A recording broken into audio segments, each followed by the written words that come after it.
welcome everyone. Thanks so much for getting here today. I know everyone's busy and we have a very exciting panel ahead of us today. So we're going to talk about understanding the female wellness consumer.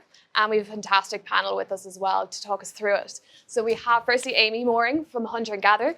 So Amy's business started on the back of, I suppose, a need from her own experience. And she felt that she wanted to build a community of education where she could share the knowledge that her and her partner had on how food was so impactful for their overall lifestyle. So Amy has really been at the forefront of what's been a big shift in the wellness trends we're seeing today. So we now have seen there's more of an awareness of how impactful processed foods are in terms of determining our health and how we can move from, I suppose, back to good, real foods and natural ingredients.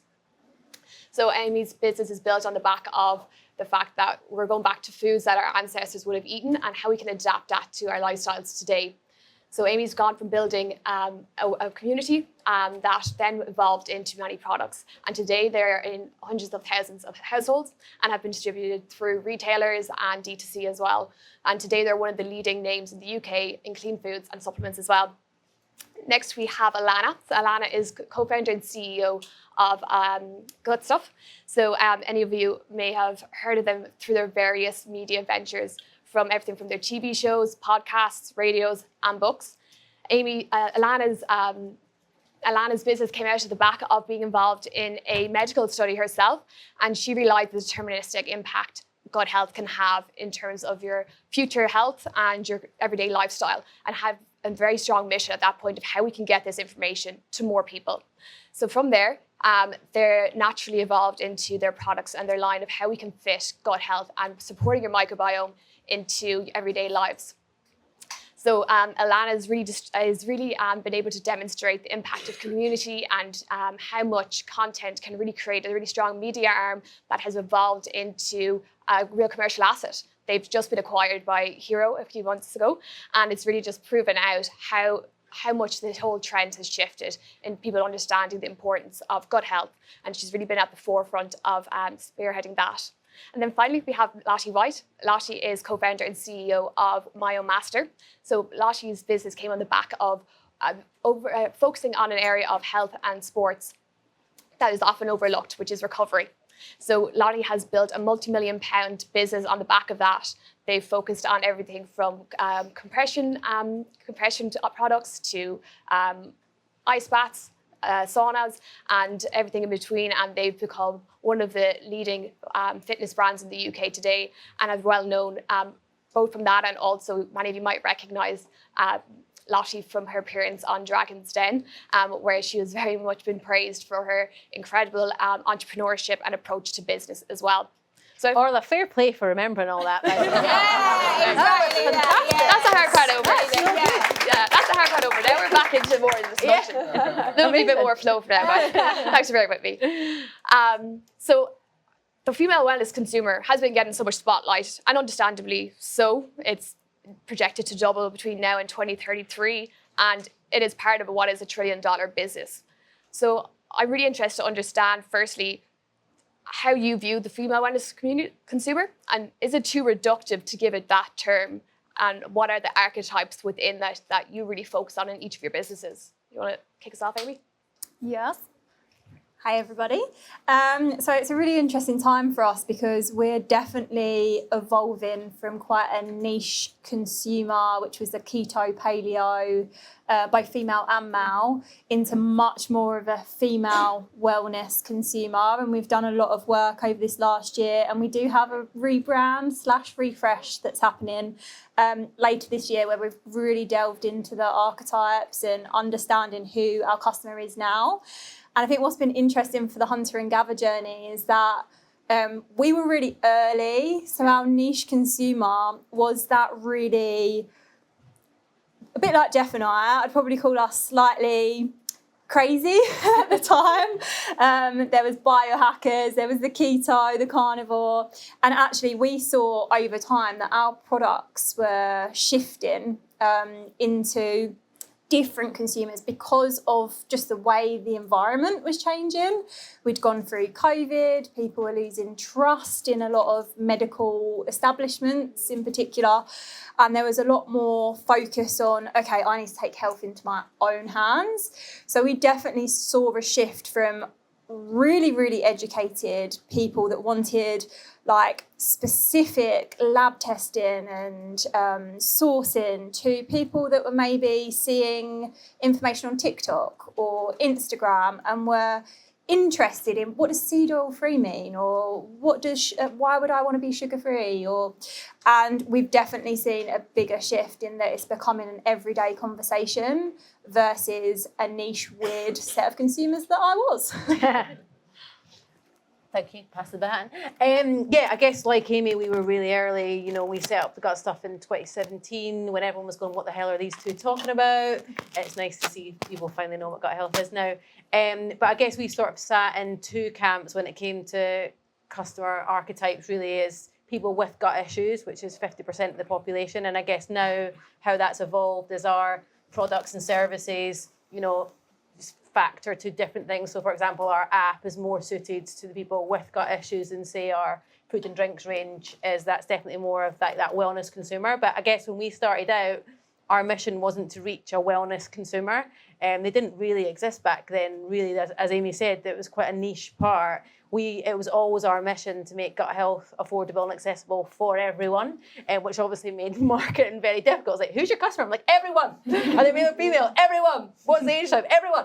And it was just doing that. It was, you know, the mission was, how do we get someone like my Scottish working class mother who thinks vegetables is just something that you feed the guinea pig, you know, thinking about their health in a different way. And to do that, it was about affordable, accessible swaps. So I guess where it's different, we didn't go out setting out for a wellness consumer. It was like, how can we convert the mass market population into health? So did it a bit backwards, but we did everything backwards. I think there's probably a pattern here. We launched in 2021, but had kind of been sort of developing the business behind the scenes for a couple of years. And we also started with that niche recovery consumer. We started off with elite athletes, and then it trickled down to like the nutter who's cycling 100 miles at the weekend, and that very like committed athlete. And they were thinking about their recovery because they wanted results in their performance. And then what we noticed as we launched like our cold water range, and then we launched saunas after that, was that, you know, recovery around us was becoming more mainstream, and that people were thinking about how do they recover from their everyday life, right? We all need to recover because life is more stressful than ever. We're spending more time on our phone. We're more stressed than ever. You know, we have more musculoskeletal issues than ever. And that's not an athlete thing. That's just a human race thing. And so I think it's, you know, it's a similar trend here that we all started off in these niches. And then as your business grows and evolve, you find new customers. And I think the customer actually led us rather than the other way around. Like we were seeing people were buying our ice baths because they wanted to mentally reset every morning, and they wanted, you know, 3 minutes away from the kids and the chaos of life. It was helping them de-stress. It was giving them an endorphin rush that they wanted to start their day with. And I was reading these reviews and I was like, our customers changed. And so it really was led by them rather than me sitting there, you know, wanting to create a market for my product. And obviously around that, you've got, you know, the rise of Oura rings and Whoop and people having all this amazing access to data every single day about how they feel and what their recovery looks like. And so a bit like you, we're going through a rebrand this year. You know, you still introduced us as a sports brand. I forgive you. But, but you know, we're really trying to move away from that because we talk about recovery for modern life and our customer archetype has really evolved. And so the business has got to evolve with that. But I think for other brands in the room, you know, most of the successful brands that I know started with a niche, right? And you kind of dominate that niche and then you move into other categories. And that's a pattern amongst all of us from what I've heard. Great. And we'd bring the other mic in. That would Make a lot of sense. We don't need that. And that, so two of you are having a rebrand. Is that in part informed by the fact that female consumer is a more lucrative customer to have, or is it just that what's driven that? I think that they really know what they want. Yeah.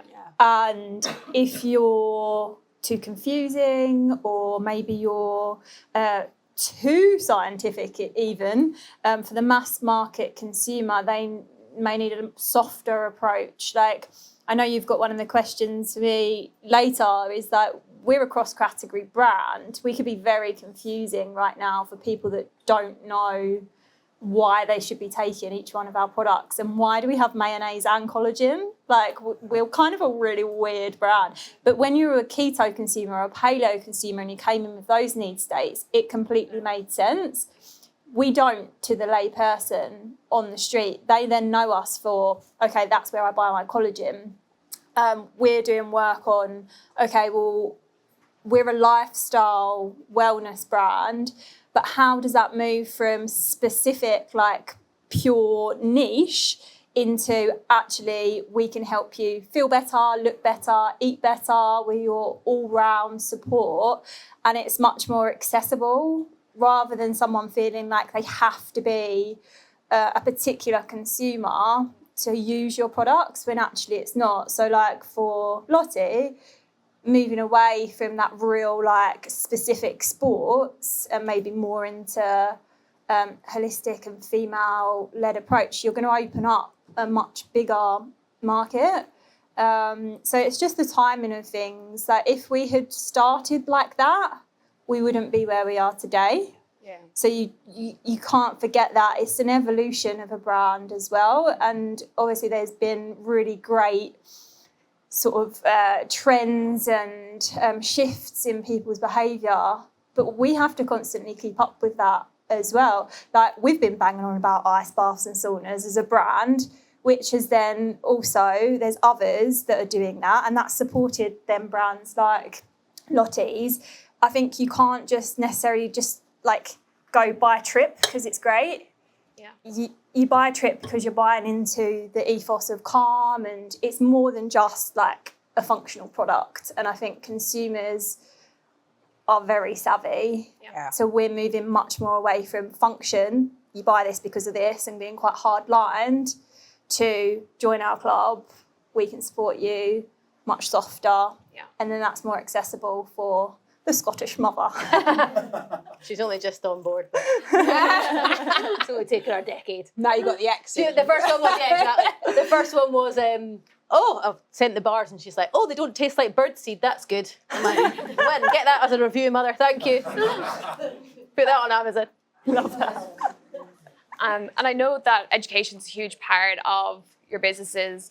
I suppose now people are bombarded with content, short form videos. Like, do you find that it's difficult to get the same value by being a producer of that content today and keeping up with it? And has that changed your strategy or outlook on being a contributor in that sense? Yeah, I think for us, when we first started out, it was very much about blogs and long form content. And now our most viral posts are ones that are like the simple swaps. It's like, if you did this and you're doing this, you're making gut progress, basically, is the concept of it. And it's just a carousel. It's so easy. Like, we couldn't believe the first one got to like 2 million views, and we were like, that took Boozy and the team 10 minutes. And we've been filming podcasts and doing TV shows and all the rest of it. We're like, bloody hell. So yeah, I think it's definitely changed. And I think whereas before, the consumer was us, right? Like geeks. Like when I first heard about the gut microbiome, I was like, give me every morsel of information that I can devour about gut health. This is amazing. And now people just, they just want, yes, I'd love to know the information. And that's why we still have the podcast in a more entertaining way, a TV show, more entertainment style podcasts. I would think I'd struggle to read a whole blog now, to be totally honest. But what people really want is they want the simple swaps and hacks that will get it into our busy lives. It's all well and good knowing all the information, but just give me the nuggets. The wellness fatigue is like definitely set in, or people being like, stop bombarding me with information, just tell me what I need to do. So I think, yeah, from our whole business was built around the education piece. Like that's what we had before we even had the product. So, and it still is at the heart of everything that we do, that we know we need that education, even though we in our wellness bubble in Covent Garden, I've heard lots about gut health, there's still a lot of people out there that go, what the hell are you talking about? So yeah, and from a content strategy perspective, like we've definitely changed our strategy. Yeah. And Lottie, you mentioned that you're going through a rebrand. What was the information or data or sources that you really used to give yourself confidence this is the right move to make? I imagine it's a big investment to completely change your brand. So what was the thought process behind it, or the building blocks to get there? I mean, it's a fucking gamble. I ain't done it yet. Who knows if it's going to work out? I don't know. Fingers crossed for me, everyone. But I think, I think staying close to who's buying your product is like so key. And we spend so much time, really like deep in the comments, in the Reddit feeds, and like AI has made that so much easier, but like really listening. Like I said, all the insights have come from like listening to who's buying our product and why.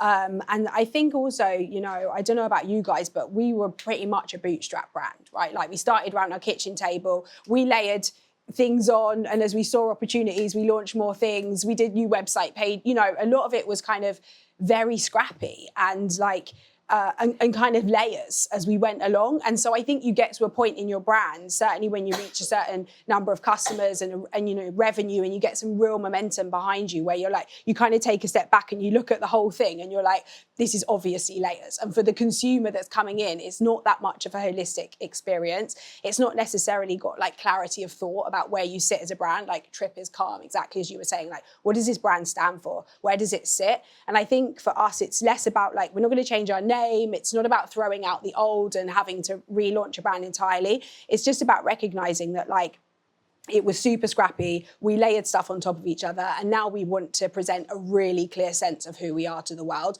where we sit and why you should buy into this brand and who it's for and who it's not for. And now, we've got the financial resources to do that, which maybe we didn't have before. Yeah, absolutely makes sense. Thanks so much for that.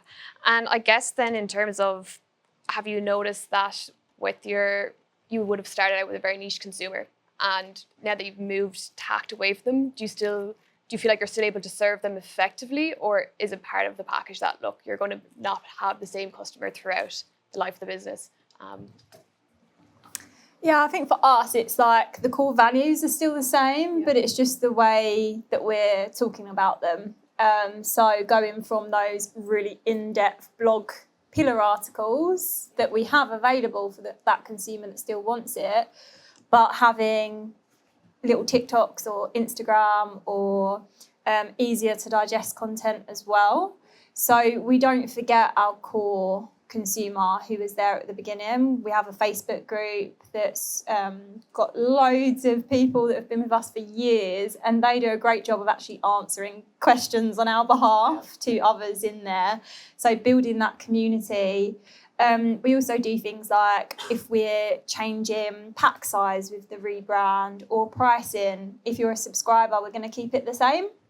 So we'll let them know, like, by the way, you are on the best price in here. We want to support you. You've supported us. So there are little things that you can do to kind of not alienate those consumers. I think like as long as your like values are the same. Otherwise, you're moving in a completely different direction, and you have to be prepared that you might upset some people. But you might be surprised because also people evolve and change as well. And if you listen to your customer, like Lottie said, then a lot of the time they're encouraging you to evolve, and they want more and new and different, and they want you to succeed as well. And they want to be part of it. So even when it comes down to new product development, we ask our Facebook group a lot of the time what flavours we should do. So many ideas that come from them. And if you bring them on board with it, then I think you're more likely to keep them sweet. Yeah, it's amazing. The feedback loops that are kind of just set up now that we can get access to so easily before, where at one point you'd have to do surveys and God knows what to actually get that information. And in terms of, I suppose, everyone knows how underfunded female health is versus men's health. And a few weeks ago, the government released a new strategy around women's health in general. And a big focus of that is more towards preventative measures that people can take. I suppose for your brand, Alana, do you see that as I suppose, something you can use to, from a commercial perspective, to help your business moving away from being an activist? Or is it something that might actually introduce more, I suppose, confusion in some ways to the market? Yeah, I guess we'll just keep doing as we've always done, right? Women are bloody incredible, and I've been forgotten and underfunded for far too bloody long. So it's about time, and it's been a long time coming. But a lot of women's health issues are linked to gut health, intrinsically linked. Gut health is intrinsically linked to hormones and lots of other aspects of female health. So we have for a very long time always intertwined, the topics like podcast episodes on things like PCOS and all the rest of it. So the strategy for us isn't going to change at all. But yeah, I mean, in terms of like NHS time as well, in 2021, the biggest submissions into primary care in NHS was gut-related gut disease, then heart health, and then type 2 diabetes, which are all linked to gut health. So it's all interlinked. And then just, I suppose, moving on to, I guess, a bit more about like the value you're getting out of customers, because at the end of the day, you need to make a profit out of your businesses. What does retention look like for you with the fact that you've got a higher value, I suppose, a higher priced product, Lottie? How, I suppose, do you approach that? And is it that you're using community, accessories, other selling points to keep those customers in? Or how do you approach that? Yeah, it's an interesting one because, there are many days when I wake up and wish I had a subscription product. But equally, we've got an average basket value of 650 quid, which is also... Exactly, right? So it's a game of two halves. For us, LTV is a really interesting and often like difficult concept because it's not obvious. If you have a subscription product, it's like, just how do we retain that customer once they start to shop with us? For us, it's like, how do we think about product? So, our consumer is clearly interested in what we're doing. They've purchased from us once. Hopefully we've given them an amazing experience. That's always our intention, obviously. So we think really carefully about what can we launch next that person needs or wants, right? And from a recovery perspective, we always think about like, what are they asking for? What need states can we solve with physical hardware recovery products? And how can we bring it to market at a really accessible price point? That's been a core kind of proposition for us since the beginning. And then we also think about what can we surround the core product with from a consumable perspective. So right now we're about to launch like our essences that you put in your sauna. So we've got 3 different, scents that you put in to enhance the experience. Like we've sold you an expensive hardware product. We want to turn it into a ritual. Our worst fear is that someone buys a product and they don't go and sit in their sauna 4 times a week because it gets left in their garden. So we see it as our job to make it a ritual and to turn it into something that genuinely changes their health or, helps them. And consumables are another way of doing that. Like how can we enhance the experience? What can we send you every month to make it nice? So that's another thing. And then of course, like I think this sense of community around a brand is just always key to a degree, right? It's like, how do you make this more than a one-time purchase? We're always forever thinking about that. That's incredible. Sounds like there's some very exciting things coming. And congratulations on the acquisition. Woo! That's very exciting. Very exciting. Yes. My nervous system is still absolutely shot to bits. So. You know what you need? It's been living off martinis. Exactly. I need a new bloody sauna. First on the list. So for, I suppose, founders who are looking at your business and seeing that, content and media was a huge part of it, and then that led into the product side of it as well. I suppose, what is that runway of before you're actually going to see maybe a return on your investment, or would your advice be, that might not work anymore? Yeah, it's very hard to measure, and it's been very difficult for us to measure over the course of the late years, to be honest with you. But we knew when it came to gut health, people had to be educated. So that media arm was absolutely necessary. People were not going to pick up their product if they didn't know what fibre was, and they didn't know what gut health was, and they didn't know it was for them and all the rest of it. So for us, we did spend a lot of money in the early days on that side of the business, and then it sort of rolled out into the media arm. Obviously makes money and revenue, and it's a brilliant on the P&L, is 99% margin part of the business, and that definitely helped plug a gap. As we all know, we're Wayflyer, cash flow is extremely difficult at any stage of your business, at the beginning, middle or end. It's always the biggest 3 a.m. worry, isn't it? And that media arm from a revenue perspective definitely plugged getting we were selling bars and drinks. You need to shift a shitload of them to, get going. And it was a mass market proposition, etc. So we needed to shift, unlike yourself, but we had to, shift so many bars to cover the overhead. So that definitely plugged a part. But there's no doubt that the halo of what we created was key, and what was essentially built thought at the end of it. I think, when we went for our seed round, people were like, you're not focusing on anything. What is it? Is it products? Is it tech? Is it? And, we just had to trust that what we were doing was right and that the ecosystem that we were creating by design or not, I think it's important to peel back the layers and say, what is the value of this business? Was it by design the whole way through? Absolutely not. Was there pivots? Of course there was pivots. On hindsight is a wonderful thing. And yes, the bit of the business that was bought at the end of it by, it would, if you have said to me 8 years ago, I didn't even know that you could exit. This is how naive we were. I didn't even know you could sell a business. We started the Gut Stuff off as a passion project. If you told me that one of the biggest food businesses in the world would buy it in 8 years, I'd have laughed in your face and asked what you were smoking. But I think what Hero saw the value in, and the reason why they bought like Delicious Leella as well, was that ecosystem. So thankfully we stuck to our guns and said, no, we feel like, this seed round money has to, there's some of it that has to go into the brand, and then it came to full back with the media side. And you mentioned just how much product you have to actually ship to I suppose, and to actually make that success and get to those higher revenue numbers. Have you ever been tempted to move away from, I guess, that core idea of like, let's make it really accessible and like, let's have a premium range, let's increase our margins? Is that a thought? I mean, obviously at 3 a.m. when I'm thinking about cash flow, I'm going, God, we should have brought supplements out with higher margins and higher price points, because we could have. The brand was created before the business was. We were a bit the opposite. You guys, we got JKR on board early on, the big branding agency, and they took sweat equity very, very early on, before even we had products. It was, we were just an idea, and they do Smirnoff and Mars and all the rest of it. And, we were winning all these big design awards and like Clio awards, which I didn't know until I watched Mad Men, what that was. D&AD awards, all these big branding awards. I was like, where's my prize money? What is this? And we were getting flown to New York and blah, blah, blah. So the brand has actually stayed exactly how it was, and it's the sort of products that have shifted. But like, I think we sort of had the opposite problem in that. We had this brand, and then the community, because we started off with the product. I think as well, what we did from a content perspective is, even now with the products, the majority of our feed is still education. Not as hard sell on the products, and that's been very hard to put an ROI on, and very, very difficult, and still we struggle. Is that 2 million viral post that doesn't have the product in it, is that having an impact on organic sales, or is it just more and more people coming into the gut health category, and now thankfully fibre? It's really hard to determine that. Imagine.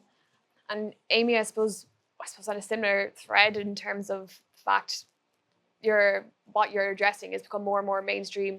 There's more challenger brands coming in who are maybe, I suppose, have been taking the shortcuts, bringing in new products that are taking some of your market share or challenging some of your market share.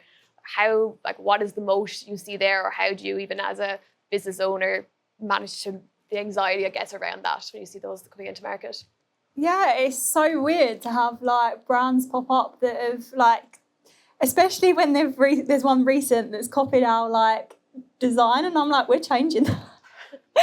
And it's like, okay, you've popped up, but you've obviously took inspiration, and that's really nice to be in that position. And you shouldn't, like, there's a saying like, the rear view mirrors, like the rear view window is smaller than the front for a reason. Like, don't always look back, and also don't necessarily always look to the side either. Like, keep looking forwards, and you'll get people that come and copy you. Of course you will. And especially being a cross-category brand, I think there's a lot of people that probably think we've copied them, but there's also a saying like, still like an artist.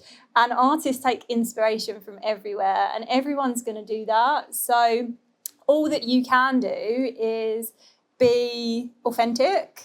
And I think that really shines through, especially for this new wave of wellness consumer. Like, our brand, similar to the others, was built from a passion and a need state from myself and my partner's needs, versus we saw a gap in the market with work to Vita Coco or these big brands, and we've seen this opportunity and we're going to grab it. And like, I think it does come through, and that really helps build credentials with your consumer.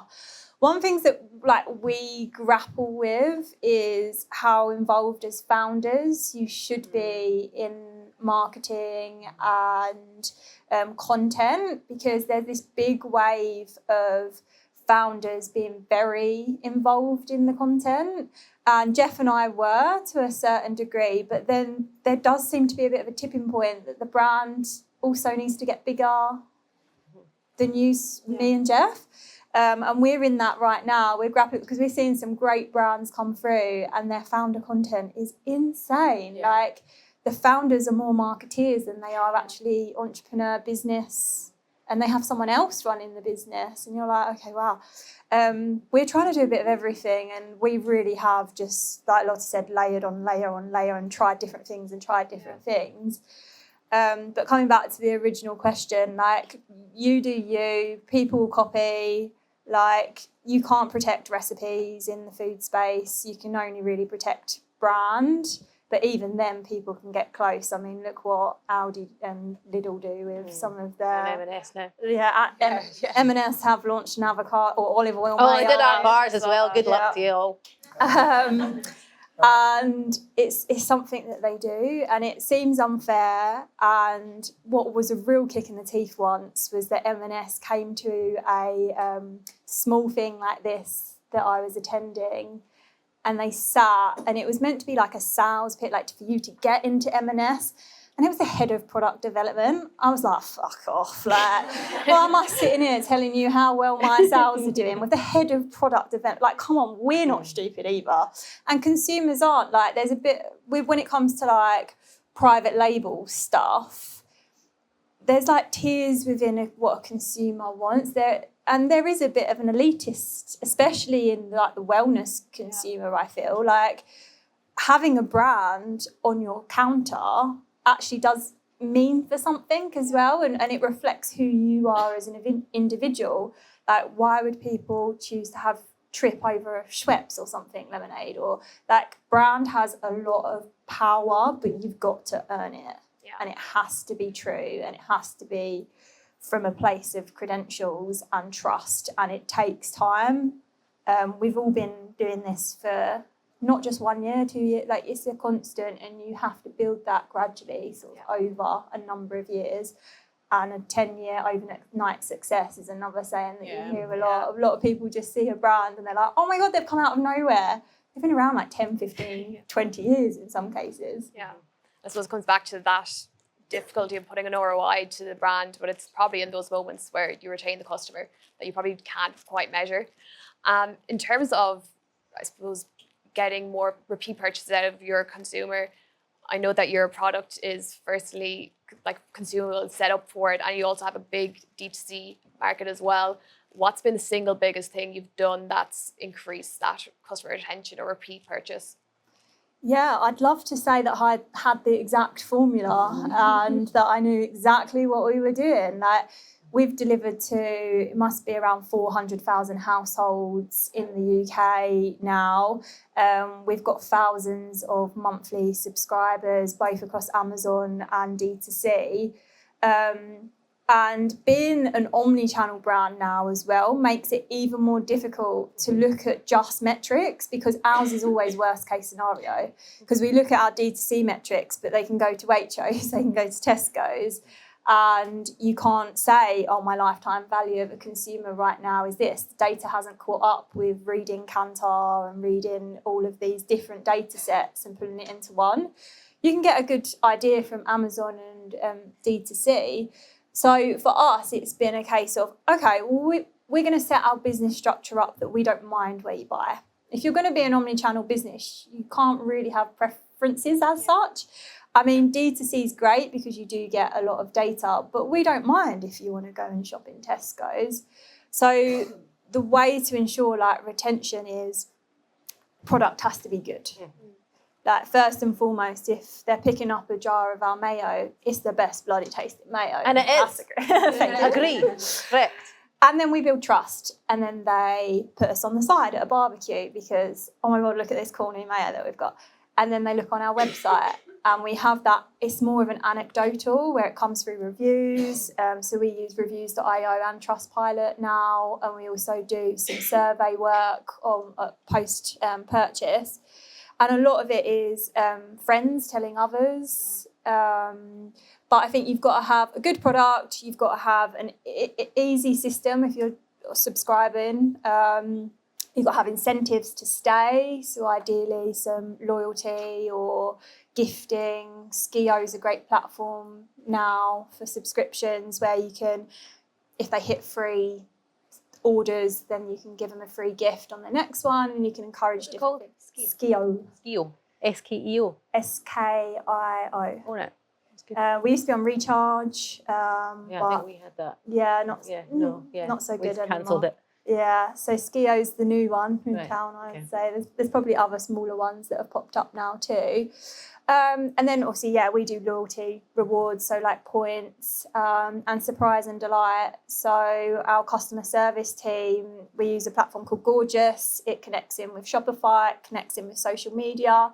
We can add notes about customers. So for example, in our Facebook group, this is so left field, but a customer dog passed away and they felt like they wanted to share that on one of our posts. My customer service team sent them flowers and that has got us a customer for life. And it's not that we did that because we wanted a customer for life. It's be nice people. Yeah. Like this person, we can see that they've been with us. They've spent thousands of pounds with us. Why would we not support them in a time of grief or need? And we do that not just once, consistently.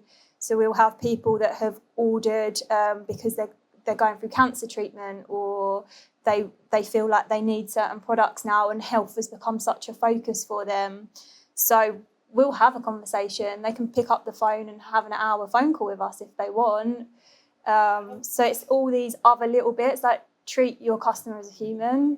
Yeah. And have great products, and you'll be surprised how many people want to share your brand. Yeah. Wow, that's incredible. You're really going the extra mile at every avenue by the sounds of it.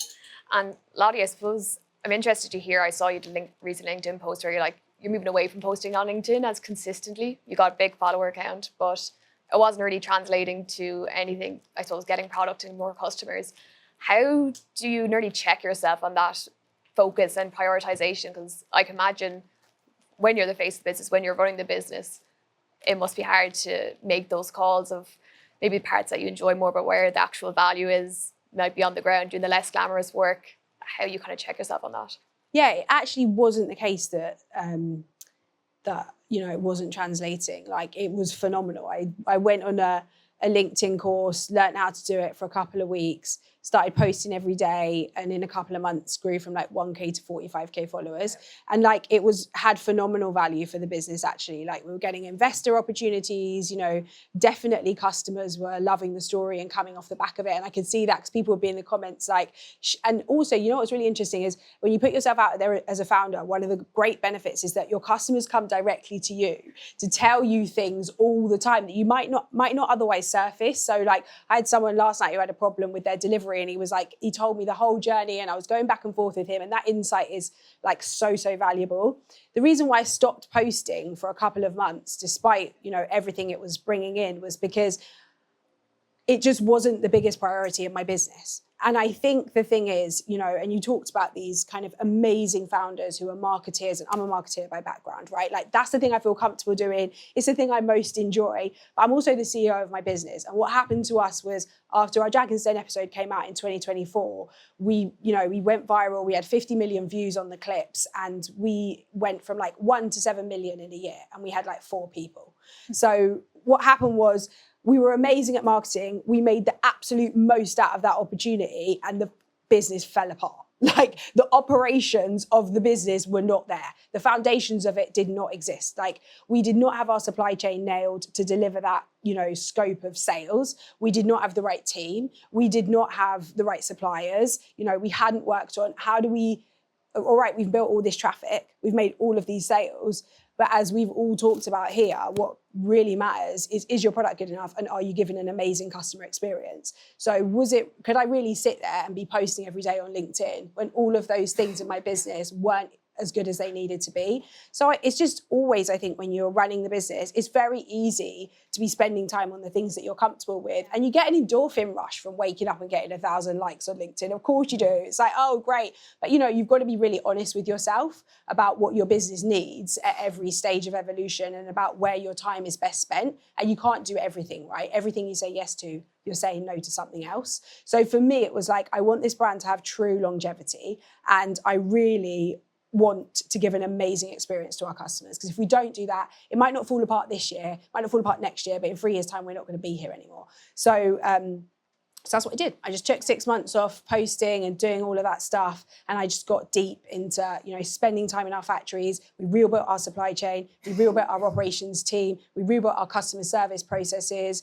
Everyone who speaks to us gets a reply within an hour, 7 days a week. You can call us 8 till 8, 7 days a week. All of those things that you think, sometimes you kid yourself, oh, we're seeing the sales, that stuff doesn't matter, but it matters so much. And I spend a lot of time with founders now, especially, some of those early stage founders who are popping off on socials.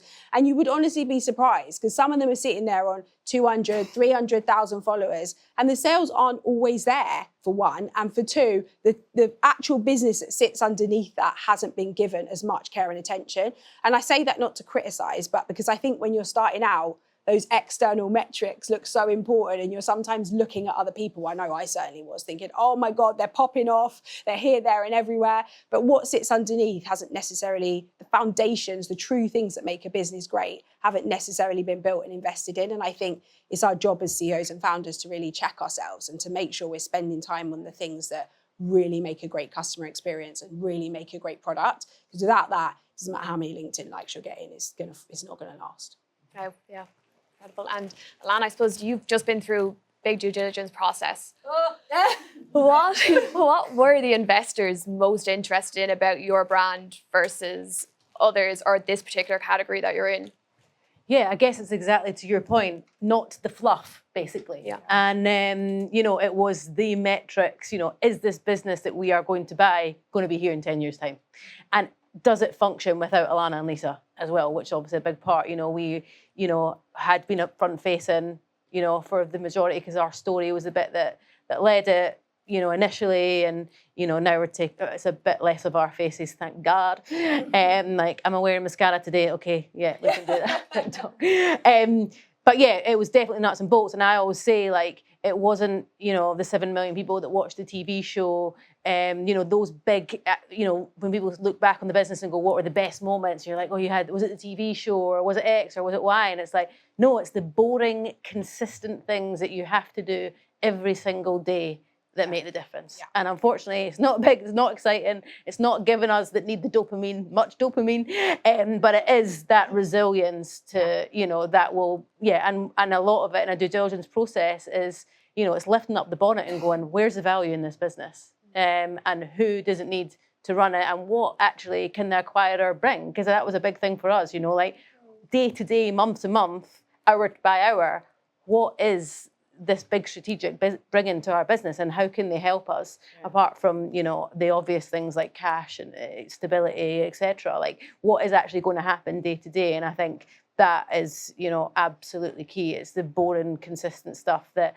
will essentially brick by brick build it in the end, not, exactly like what everyone sees on everyone else doing on LinkedIn. Yeah, absolutely.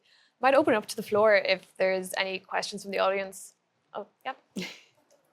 Sorry, Lottie. Just look like, oh God. No, I used to work with Lottie, and oh my God, I just bear testament to everything that Lottie said about her passion, her commitment, and actually, that was really interesting what you say about LinkedIn stuff, because I think what you were doing at the beginning is like an essential tool for a lot of founders, because I think that people like to see who people are behind the brand. Obviously, yes, how the product is going to play. So just quickly, I'm the director of the new accelerator program supporting wellness startups in the UK. We're about to launch in July. Everything that you guys have said here is so passionate. We love to write a meeting board. I know you're so busy. But I think that off the back of the program we launched last year in beauty, so we have lots of retailers, we've got TikTok shop as a partner, HSBC, Boots and so on. We saw a real over-index in female founders, which was brilliant to see. and actually quite a diverse background in beauty as well.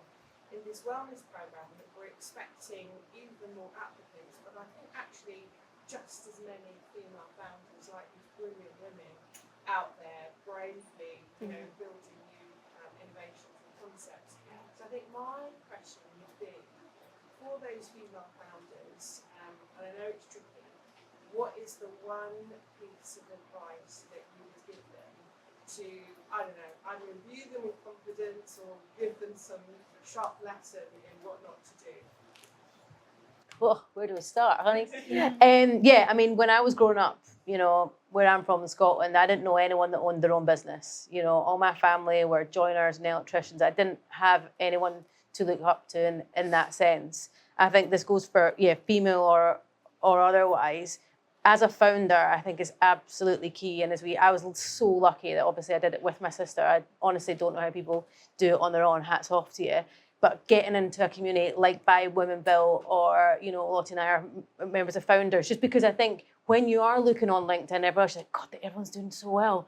And then you actually get in a room with people, you have a vodka and you're like, oh my God, it's hellish. Yeah. And everyone's problems are the same. Yeah. You know what I mean? So it's like that sense of camaraderie. Like we all need community. And in the modern world, unfortunately, with less people, living close by to family or going to, places of commune, you need that community of just going, God, this is shit, isn't it? Like, it's so hard. And actually, the people that succeed and make it to the end, and by the way, an acquisition isn't the finish line, let me tell you, but it is the people that are in it for the longest time.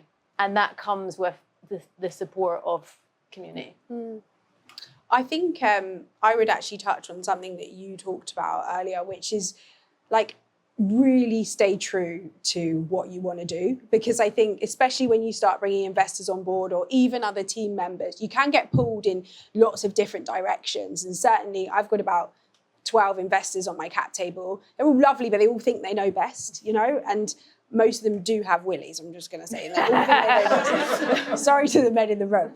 But, I think you talked about, you stayed true to your vision, right? You believed in the media and people were trying to pull you in a different direction. It's been very much the same for us. A lot of times people have tried to pull us in a different direction, tried to make us go after a different consumer or a different category or just build the business in a different way. But we are the ones in it day to day, and it's our vision that's got to be realized. So I would just really stay true to what you know and what you believe and why you started building, because you know better than anybody else. And I just think trusting yourself is so important. So, yeah. The only thing I'd really add is that I've never seen my own gender as a barrier. And it wasn't until I actually worked in corporate for a big food company, interestingly, at one point, where I had to go for women in business meetings. And I was like, what's this about? Okay. And then realised that there was such an issue. So I think my naivety was really positive in the first part. Now I'm much more aware of it. Like we've said, Buy Women Built community is amazing, and there's so many of us there. And also it's shining a light into retailers and opportunities. And actually, by being more of a minority, you can actually find people that are so much more passionate. It comes back to the niche brand to start with. Actually, if I went into a Tesco meeting and they were actively looking for female-founded businesses, one of my competitors in that category is white middle-aged man, which is going to probably become the minority in the future and have their own support network. But at the time, I took it to my advantage. I was flying the Buy Women Milk brand flag like anything, and they really wanted to get behind that. Is it unfair to the other guys? Probably. Did I go for it? Of course I did. Sometimes what can be perceived as a weakness is actually a strength. So go and find those investors that want to support women. They are out there. Go and find those retailers that want to support women. And then you've got this amazing resource behind you that's got, 3,000 now, Soha, in the community. Every single question you could want answered can be answered. So I actually see being a woman founder as a strength like any other right now. So I'm really pleased that there's more communities and things popping up, because it's definitely a strength, not a weakness in my eyes. Any other questions? Yeah. Hi there.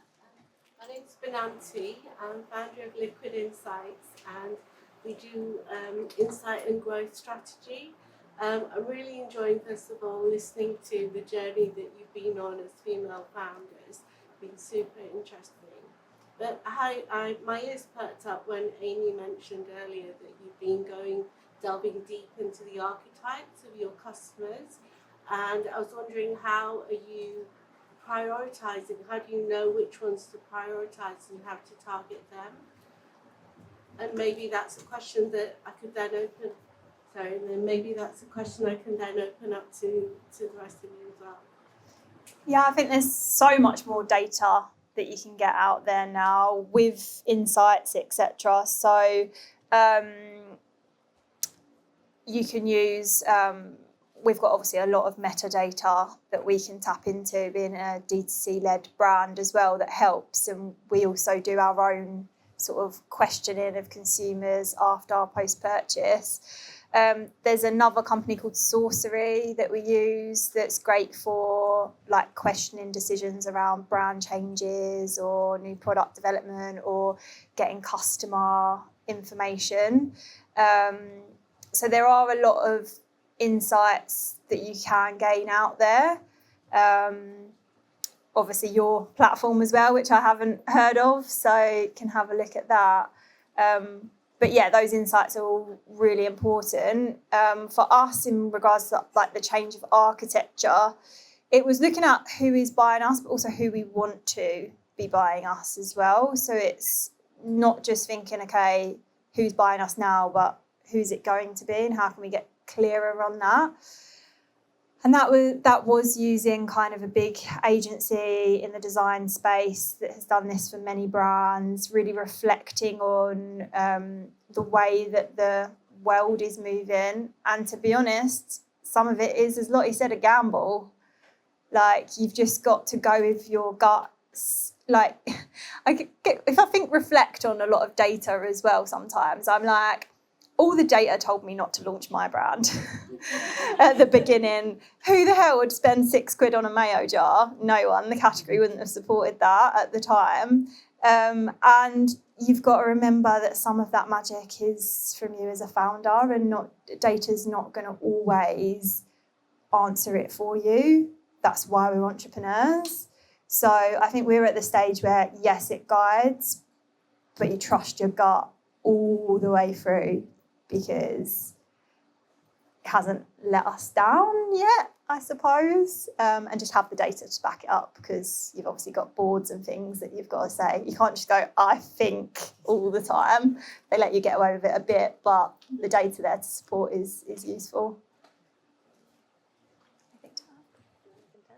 No, I don't think so. I think she answered that really well. Yeah. I'm Monique. I'm the founder of Nut Butter Chocolate brand Cosmic Dealer. My question is around raising. For those of you who did raise funds, how true did you stay to your original business plan? Because I've just started a fundraise like literally yesterday. Yep. And what I'm getting back depends entirely on the type of investor, which is normal, but I've got sort of private equity funds saying 2x growth is great and we're happy with that. And I've got a VC fund saying, can you change that slide and just add a 10 more mil, and then we can talk.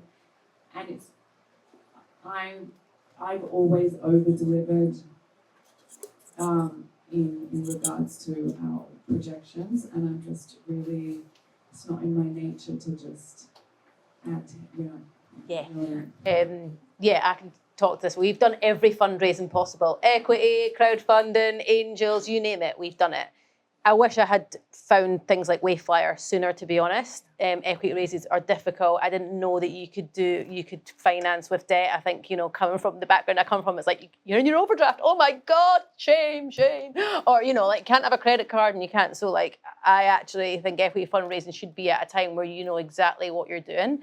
But we are exactly the same. And our investors used to be like, God, you're bang on your projections. And I'm like, I don't know if it's a female thing or not. Yeah. The data says it is. So I think that's so I always said, you know, like, I don't want to get you on board and then I say I promise the world and in 3 months' time, 6 months' time, we're not hitting our targets, and that's anxiety driving for everyone involved. Like, I would rather play it safe. The thing that I've found over doing, you know, fundraising and then into acquisition is that every investor thinks that they know their business better than you. Exactly. And I would do this and I would do that and X, Y, and Z. And yes, when you get the right partner on board, you have to take on their advice. Otherwise, what's the point in having them there? You may as well just take the capital and run. So I think there's an element, but when you're dating and you have to date a lot of frogs, I would say, like, it is just sticking in. So no, I know my business better than anyone. And actually, it's me that's going to have to deliver it, not you. At the end of it, I would say, yeah. And I think you do take investors what they say as gospel, but they shouldn't do. A lot of them haven't got half the experience that we all have, and certainly not in our own businesses. Exactly. So yeah, I would go, thank you very much for your time, appreciate your advice, but no. Yeah. I think a couple of things. Firstly, I would really think about who you want to raise from, because there is a big difference between raising from a VC, raising from PE. Yeah. We did all of our, well, you know, the way we've raised is a couple of small rounds from angels. And I'm actually so glad that we did that. At the time, I was kind of like disappointed because I was seeing all these people around me raise these mega rounds. But the benefits of that have been, I have, you know, essentially like about 12 people on my cap table who pretty much leave us alone because they're angel investors. They've got other things going on in their lives. Their job is not to make sure they're making money out of us. So that's been great. The second thing I think is, you know, debt is an amazing option. And I'm not just preaching this because we're on the Wayflyer panel. They're not paying me any extra to say this, though you can. Commission. You know, they have been our partner since 2021, since we started. And we just did another big, essentially, round with them. And it is amazing because we are not giving up any of our business. We are a profitable business. And that discipline has come from not over-raising in the beginning. Because we only raised these small rounds, we had to be really disciplined with our money. And I'm so thankful for that because as a result, we've been profitable for years. We only think about running a profitable business and we're a much stronger business as a result. And we have much more options as well because we're not desperate for cash. But yeah, I think, you know, there's so many more options now, you know, like Wayflyer and others mean that you don't always have to give away. I know it looks like externally, like the PE and the VC is the win. And a lot of people celebrate it like that. But it's actually a really weird thing if you think about it, because you're essentially celebrating that someone had some conviction in what you're doing, but that you need to get a load of cash in to scale your business. So I wouldn't kind of treat that as the gold star, you know, and think about the other options. I was just going to add that there is different stages, like we said. So relatively early, if you can fund things through family, your own money, personal debt even, then you wouldn't really get a VC on board until you've shown some traction, but they will come in at an earlier stage. You might not need to be profitable, but they want bigger returns. So they're coming in at an earlier stage, higher risk, and they would be expecting you to like literally light a match and rocket ship this business over the next 3 to 5 years. It never happens. They invest in 10 hoping that one will do that. And the worst thing I heard from one of our early investors is they hate the people plodding along, because if it's an EIS or SEIS fund in particular, you've not fouled, so the investors can't get their money back. You're just sitting there in their eyes plodding. They want the ones that take off or foul. So it's quick. Like if you're in the market where your product is now and it can go and the trends are all on your side. That wasn't for us. Remember, I was the weirdo for a few years. And we had to wait for the world to catch up. That wouldn't have worked for us. So that's kind of VC. PE is often seen as an exit for founders. So they would do like majority buyouts, then to sell your business onto trade. And there is all in between that as well. There's family offices, there's mid-market, so between VC and PE. But you've got to understand that you're going to have a board structure that you need to bring in. You're going to have more reporting requirements. And for us, we haven't done VC or PE. We've got a family office and a small fund earlier on. That we have pretty much followed our plan that we set out in 2022, and they were quite surprised at that. But for me, and our forward thinking, I don't know if it's a female founder thing as well, we think 10 steps ahead, we like to know all the chess play that could happen. There is no freaking point getting a crazy valuation based off of numbers that don't exist. It's really going to sting you further down the line. It does, and it's You're really not hard. going to be able to raise money. So if you've said, okay, because on an early stage, you can often get a valuation based on potential. So if you're going to sit there and say, I'm currently 1 million in revenue, but we're going to do 10 million in 2 years, we therefore want to be based off a multiple of potential as well. You could value your business at 20 million. You only deliver 5 million of sales, you're going to struggle to raise any more money on a higher multiple. And then often, if you've brought in sophisticated investors, the shareholders agreement will have metrics to give them shares back if you're going for what's called a down round, and you do not want a down round. So there are things to think about through it. Getting the biggest, I think I remember back in the early days, I was like, oh yeah, let's just throw a valuation out there. And then actually when you think about it, that's going to fuck you over like a few years down the line. So don't let ego. Don't let it go. And if you're going into an investor relationship, you are saying that this business is going to be sold or be profitable enough to give dividend returns, basically. So you kind of need a plan for that. You can't then just go, we want to be okay with 5% growth year on year and just keep your money in the business. Is that all right? And we're going to not be profitable. We're just going to pay my salary, my team's salary, and you as investors get nothing. Like, it doesn't wash. So yeah, don't go too crazy. But it is that balance. If you're pitching to VCs, you need to speak their language. If you are pitching to PE, you need to speak their language and understand what it means. Like going into private equity, it's more than likely you're going to need your business to be like worth 150, 200 million pounds in a lot of cases to then sell on to a big trade player. That in our space anyway. So have you got the infrastructure and the team and the desire to go on that journey with it as well? It's all about like what you want. Yeah, it's content and personal. Yeah. Fantastic. Yeah. Oh, do you have a question? Oh, I don't.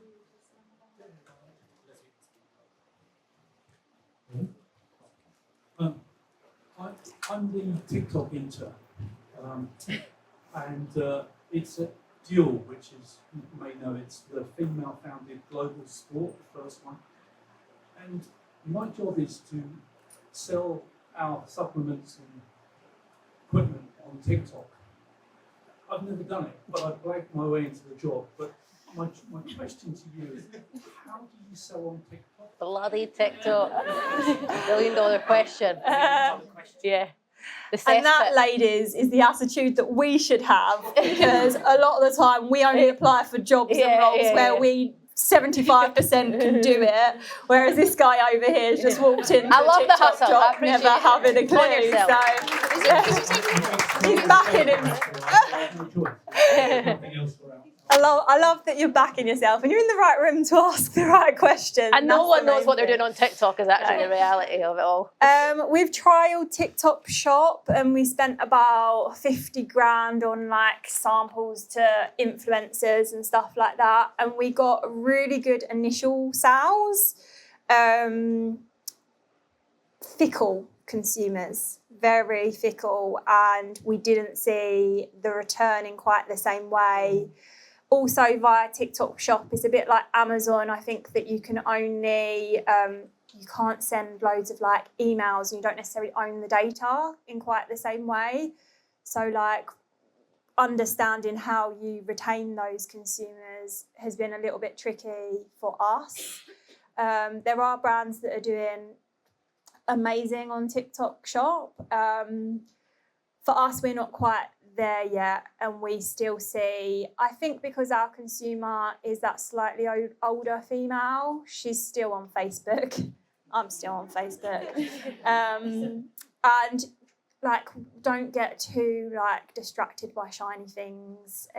Know where your consumer is first of all. So a lot of our spend is in Meta. I think it's one to watch though, TikTok, but there are great agencies out there as well that will do like the TikTok lives for you. So we gave them our product sales information, and they did all of the lives for us. I've lost the name off the top of my head, but I can find it for you if needed. Anything else from you guys? Yeah, I mean, it's a minefield, right? It's like what Amazon was 15 years ago. You know, every agency telling you that they nail it and they know how it's going. And actually, I think everyone's just going, I don't know, chuck money out and see what happens. Yeah. Don't well. But I do think there, at the minute, you know, it's like the content to products. So like beauty is obviously doing amazingly well because you get the makeup tutorials, that conversion rate is going to be really, really high. For us in food and drink, it's a bit more difficult. You know, we actually got approached by TikTok because Gut Talk was trending and Fibre Maxim was trending. So we couldn't ignore it anymore, really, for us as a business. And our consumer is more of a younger consumer. So, you know, I just think for the future looking, I just don't think anyone can ignore it, to be honest. That being said, there isn't a formula yet. Like we've sort of got D2C and Amazon a bit more now, actually. I feel Amazon is, whereas before it was like really top of funnel, actually for now it's pretty mid funnel for us, Amazon. Like we've got a good subscriber rate and it's just good, steady income for us at mid Amazon. Obviously with D2C being our heartland and when you can own the consumer, etc. We are really just treating TikTok as like top of funnel.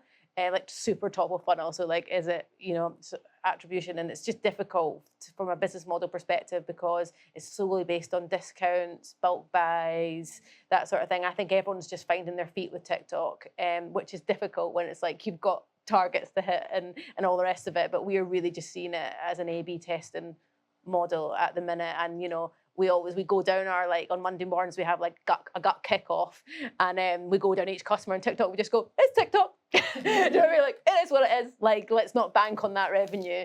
Let's pull back the sampling a bit because you can, you know, for us, it's a bit like from a sampling perspective, actually, you are getting it in a lot of hands of consumers instead of standing outside Tesco and giving out bars. Like, is it the most cost efficient way? No, but to get sampling at Tesco at 500 quid a day plus cogs, etc. Like, maybe it is quite good for sampling, but we're still, test bedding that. And sometimes you can sample saunas. Do you know what I mean? I'd be first in line for the sample.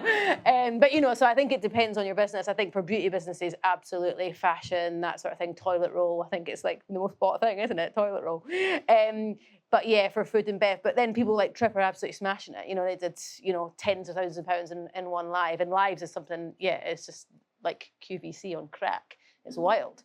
But I think, you know, as you'll know, you've been taken into this role, it cannot be ignored. But I think it's very difficult. What works for one brand isn't going to necessarily work for everyone at the minute.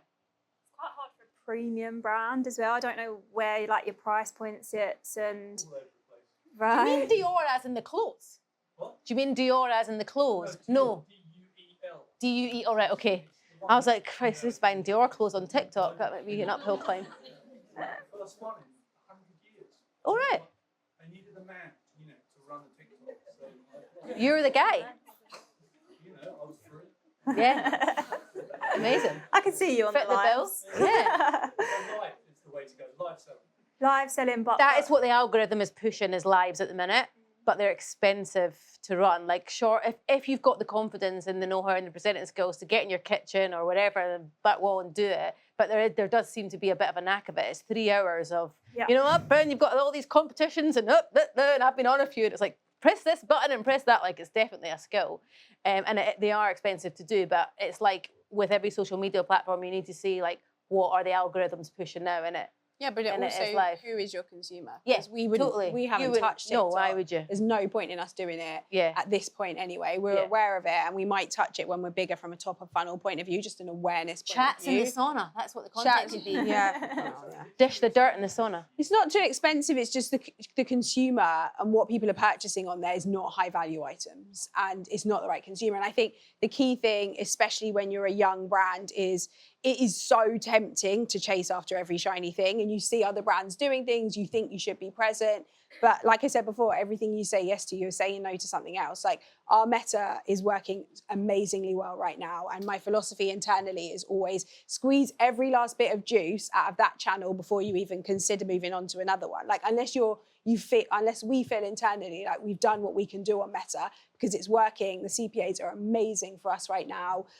Let's just become better and better and better at the thing that's working, because if we go and get distracted by the new thing, we'll be taking time away from the thing that we're smashing it on. And you do feel that pressure to do that because you see other brands doing it, it exists. But like, yeah, for us, we want to stay focused on what works for our customer and what is working for us as a business and making us profitable and not getting distracted. And as an entrepreneur, you always want to go after that. Yes. That is in our nature. That's how we're that's why built. we're Yeah, entrepreneurs. That's that's why why we take all the big risks and we're Exactly. absolute mugs and not getting public Yeah. jobs and no stability and no pension. More new But, ideas yeah, all the time. But yeah, I think definitely that's one thing I've learned over the years is focus. But I guess we only did it because they approached us, etc. And our bars and drinks are testament to be on it, but you need to look at the pricing structure, the architecture, the discounts are. It's also a thing to learn. That's the thing. Totally. It's like you can't just go onto any platform and be a master at it. Yeah. Like it takes time to become an expert. It's taken us like how long? We've been going 5 years to be as amazing at meta as we are. I'm in your meta loop. I love it. Learn it. Yeah, you're probably That's sick of me. that's yeah, my husband is budgie smugglers. Yeah, I'm sorry. loving it. That's me and your algorithm. Thank you. I'm very close to getting us on it. Very, very Put close. you up. Yeah.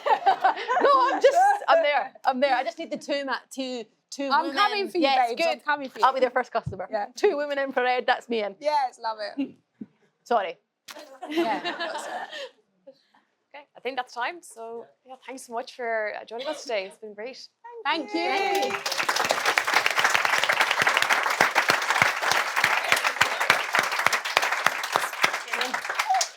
Thanks, Matt. Tan's going to be on.